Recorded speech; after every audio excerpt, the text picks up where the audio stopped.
मकर संक्रांति का पावन अवसर पर आप सभी को प्रणाम। मकर संक्रांति भारत का प्रमुख पर्व है। मकर संक्रांति पूरे भारत और नेपाल में किसी न किसी रूप में मनाया जाता है। पौष मास में जब सूर्य मकर राशि पर आता है तभी इस पर्व को मनाया जाता है। वर्तमान शताब्दी में यह त्योहार जनवरी माह के 14वें या 15वें दिन ही पड़ता है। इस दिन सूर्य धनुराशि को छोड़कर मकर राशि में प्रवेश करता है। ऐसी मान्यता है कि इस दिन भगवान भास्कर अपने पुत्र शनि से मिलने स्वयं उसके घर जाते हैं, क्योंकि शनिदेव मकर राशि के स्वामी है। अतः इस दिन को मकर संक्रांति के नाम से जाना जाता है। महाभारत काल में भीष्म पितामह ने अपनी देह त्यागने के लिए मकर संक्रांति का ही चयन किया था। मकर संक्रांति के दिन ही गंगा जी भगीरथ के पीछे पीछे चलकर कपिल मुनि के आश्रम से होते हुए सागर में जाकर मिली थी। शास्त्रों के अनुसार दक्षिणायन को देवताओं की रात्रि अर्थात नकारात्मक प्रतीक तथा उत्तरायण को देवताओं को दिन अर्थात सकारात्मकता का प्रतीक माना गया है। इसीलिए इस दिन जप, तप, दान, स्नान, श्राद्ध, तर्पण आदि धार्मिक क्रियाकलापों का विशेष महत्व है। ऐसी धारणा है कि इस अवसर पर दिया गया दान 100 गुना बढ़कर पुनः प्राप्त होता है। इस दिन शुद्ध घी एवं कंबल का दान मोक्ष की प्राप्ति करवाता है, जैसा कि निम्न श्लोक से श्रेष्ठ होता है। माघे मासे महादेवः यो दास्यति घृतकाम्बलं सा भुक्त्वा सकलान भोगान अन्ते मोक्ष प्राप्यति। मकर संक्रांति के अवसर पर गंगा स्नान एवं गंगा तट पर दान को अत्यंत शुभ माना गया है। इस पर्व पर तीर्थराजा प्रयाग एवं गंगा सागर में स्नान को महास्नान की संज्ञा दी गई है। तमिलनाडु में इसे पोंगल में नामक उत्सव के रूप में मनाते हैं, जबकि कर्नाटक, केरल तथा आंध्र प्रदेश में इसे केवल मकर संक्रांति ही कहते हैं। यह भारतवर्ष तथा नेपाल के सभी प्रांतों में अलग अलग नाम व भांति भांति के रीति रिवाजों को द्वारा भक्ति एवं उत्सव के साथ धूमधाम से मनाया जाता है। मकर संक्रांति के अवसर पर तिल गुड़ खाने खिलाने की परंपरा है।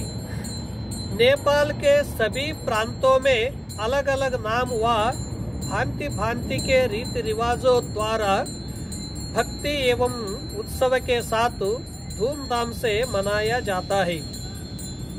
मकर संक्रांति के दिन किसान अपनी अच्छी फसल के लिए भगवान को धन्यवाद देकर अपनी अनुकंपा को सदैव लोगों पर बनाए रखने का आशीर्वाद मांगते हैं।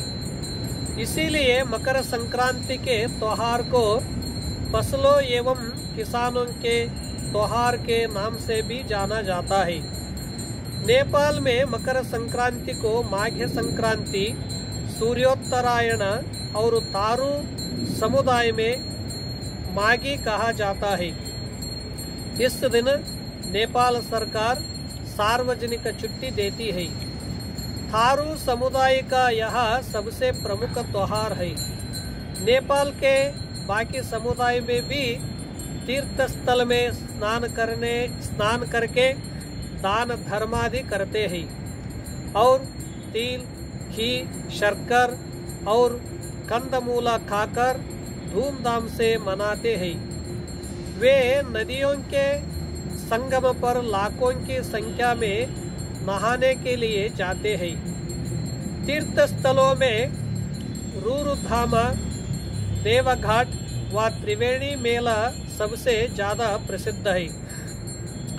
हरियाणा और पंजाब में इसे लोहड़ी के रूप में एक दिन पूर्व 14 जनवरी को इसी मनाया जाता है। इस दिन अंधेरा होते ही आग जलाकर अग्निदेव की पूजा करते हुए तिल, गुड़, चावल और भुने हुए मक्के की आहुति दी जाती है।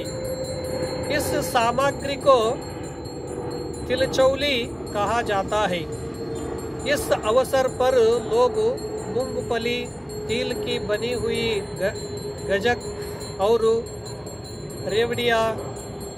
रेवड़िया आपस में बांटकर खुशियां मनाते हैं। बेटियां घर घर जाकर लोकगीत गाकर लोहड़ी मांगती है। नई बहू और नवजात बच्चे बेटे के लिए लोहड़ी का विशेष महत्व होता है। इसके साथ पारंपरिक मक्के की रोटी और सरसों के साग का आनंद भी उठाया जाता है।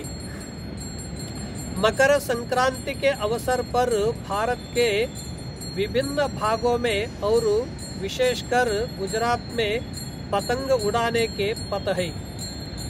एक समय था जब उत्तर भारत में 14 दिसंबर से 14 जनवरी तक पूरे एक महीने किसी भी अच्छे काम को अंजाम भी नहीं दिया जाता था।